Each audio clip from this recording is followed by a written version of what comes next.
Hello guys and welcome back to me talking about anime this time. Yay! Something that I watch occasionally. At some point I was watching anime more regularly, but now not that much. Let's begin with favorite anime. That is easy for me. That would be Naruto Shippuden.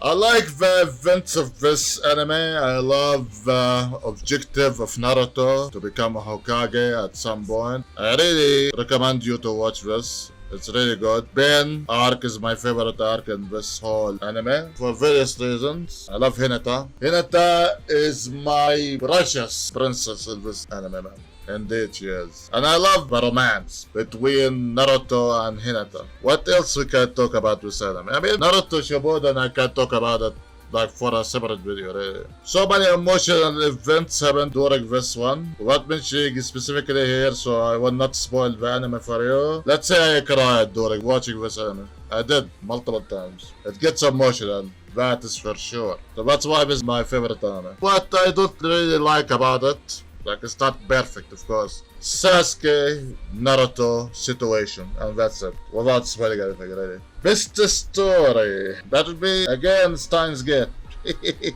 Because it's an anime too. It's not just a game. I'm talking about the first one.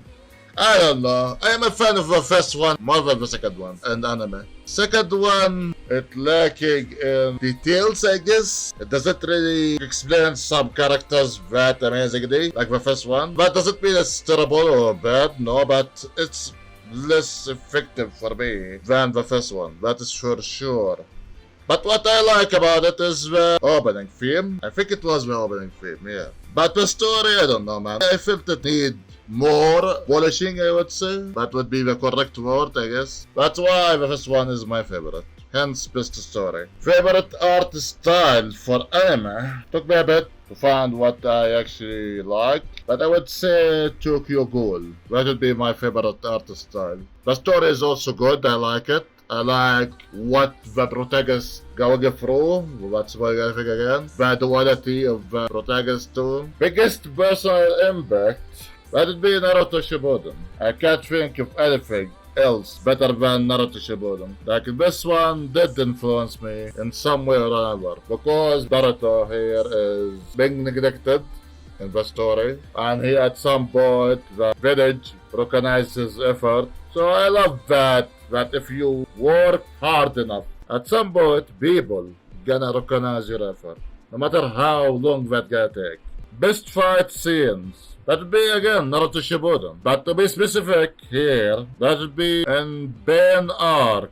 Ben versus Naruto, no, that's not the one I'm talking about. Maybe I would say Ben versus Jiraiya. I like that more than Ben versus Naruto. Ben versus Naruto, it has another meaning to it. At least this is how I see it. Ben versus Jiraiya is an actual fight. That's why. Overhated. For me again, huh? At some point, I watched an anime and I disliked it so much, I dropped it. So that would be the best candidate for such description, overhated. And that would be the 7 Deadly Sins. I don't like this anime. Some scenes happened during this anime that made me quit it. That's it, without mentioning anything. Underrated. I feel Hunter x Hunter is underrated. Not many people talk about this, really. That's why I think this is underrated. I like the Chimera Ant arc in this one. I like Komugi Miriam relationship. That was the most beautiful relationship in that anime. 100%. I love that. And again, if you watch this anime, you know what I'm talking about. If you don't, I recommend you to watch Hunter x Hunter. And when you reach that point, tell me, what do you think about that? Overrated. That's actually easy for me. One Piece. One Piece is severely overrated. It's not even by a little. It's not because it's long. I don't care how long it's gonna be. I really don't. It's because it doesn't have an actual objective. That's what it is. These characters try to find One Piece. That was stated in the first episode, right? So this anime is now, I think, is 1000 episode plus, right? And you can correct me if you are watching the anime. Now, at some point of these 1000 episodes, did the One Piece get described? What kind of thing it can offer for these characters, which already can do so many things, right? I watched a cutscene on YouTube or something when Luffy had white hair and was bending the earth and everything against a dragon or something. So, what power or what something this character doesn't have that One Piece will give him? You know, that is my idea.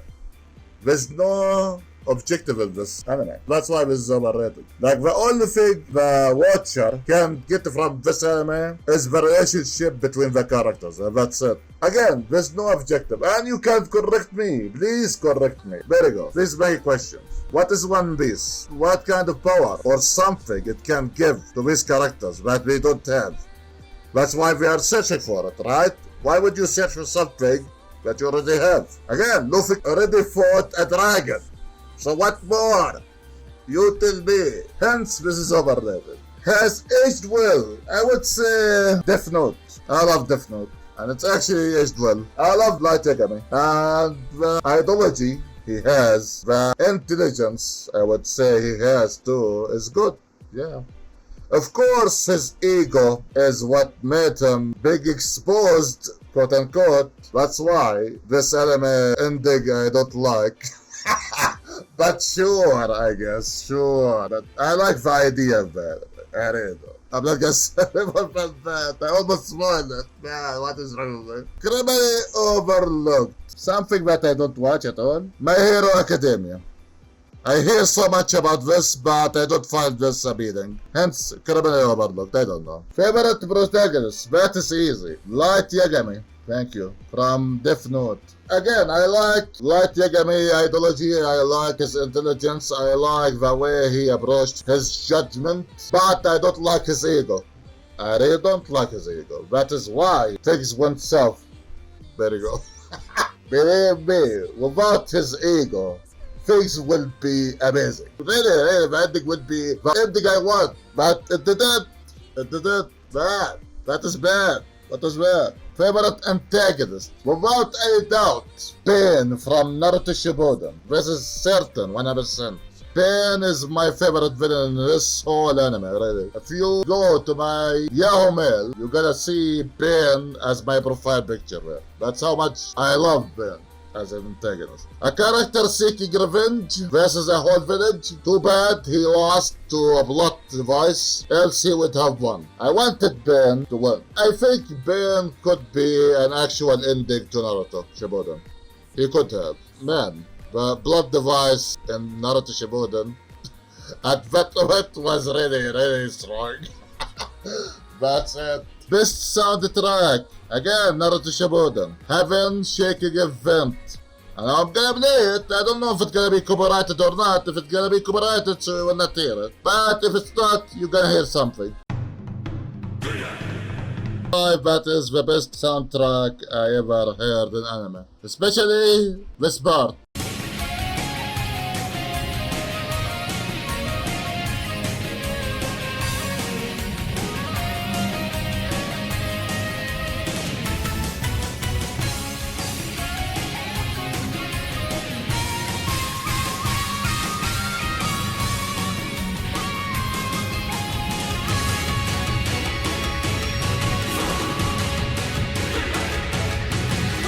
That part emits victory, emits finality, emits achievement, epicness. That's why I love it, man. Best romance, without a doubt. Hinata and Naruto from Naruto Shippuden. Thank you. I love them both, man. They deserve each other. The ending did justice to them. They deserve each other. I'm gonna say that. Sakura doesn't deserve Naruto. Never. She was never meant for Naruto ever. So now, I want to talk about this Overlord. Like all of them. Because I watch all of them actually. I watch all of these anime. And actually I watch the movies too. I didn't watch these one. I didn't watch these. I don't know. Like feels like a filler. Non-canon, I guess. That's why I don't watch it. I don't watch filler episodes. Never. Like even when I watch Naruto, I always skip the filler episode. That's how I roll. I just only watch canon things. That's it. Yeah, I like the theme of this anime. Someone gets stuck, basically like, I wouldn't say basically, it's not really like sword art online. It's not. I like how overpowered the main character is. Ainz, I think his name is Ainz. It's always amazing to see him play around with his enemies. Like, hey, you are just level 10, I am level 99. I'm just gonna use my weakest thing against you. And I'm gonna kill you too. That's how it is. So yeah, I recommend you actually to watch this anime. All of it. On top of the movies. And I'm not talking about the movies that summarize the anime. I'm talking about the movies that add up to the anime. I think it's just one or maybe two. Again, I like how overpowered they are and how they are just playing around with their enemies. And of course it's gory, forgot to mention. It has some scenes that considered dark for some viewers. So if you don't like that kind of stuff, don't watch that at all. Because this anime is really dark in some aspects. It's really gory in some other. So this is my list of anime. Now most of the list Naruto Shippuden, what can I say? I mean, it's my favorite anime, what can I say? It's really good. It's really good anime. Naruto Shippuden has an objective. Like again, as I said, Naruto wants to be a Hokage. That was already established in the first episode. What is the Hokage? What job is the Hokage? Why Naruto is seeking to be Hokage? That all of that was already established in the first, I don't know, but first episodes. I'm talking about Naruto, not Naruto Shippuden. I'm talking about the first one that was already established. Like, why he's trying to be a Hokage? What that benefits him? That's why I'm asking that same question for One Piece. What One Piece gonna benefit Luffy and his crew? What kind of power? What kind of anything it can provide for Luffy and his crew? For them to seek it. For them to traverse the sea. To be pirates, you know? I don't know, you tell me. I didn't watch it more than the desert episode, you know? That's it. I really don't like anime that don't have objective. That's it. Actual objective. Like, I'm gonna, I don't know. I wanna find X item, sure. But why would I need that X item? That is my question. So anyway, hopefully that was entertaining for you guys. If so, please subscribe, comment, like, share, and subscribe for benefits. Thank you guys for watching. I'll see you guys next video when I'm gonna talk about myself. Another aspect. Remember, this is subjective, not objective truth. Thank you.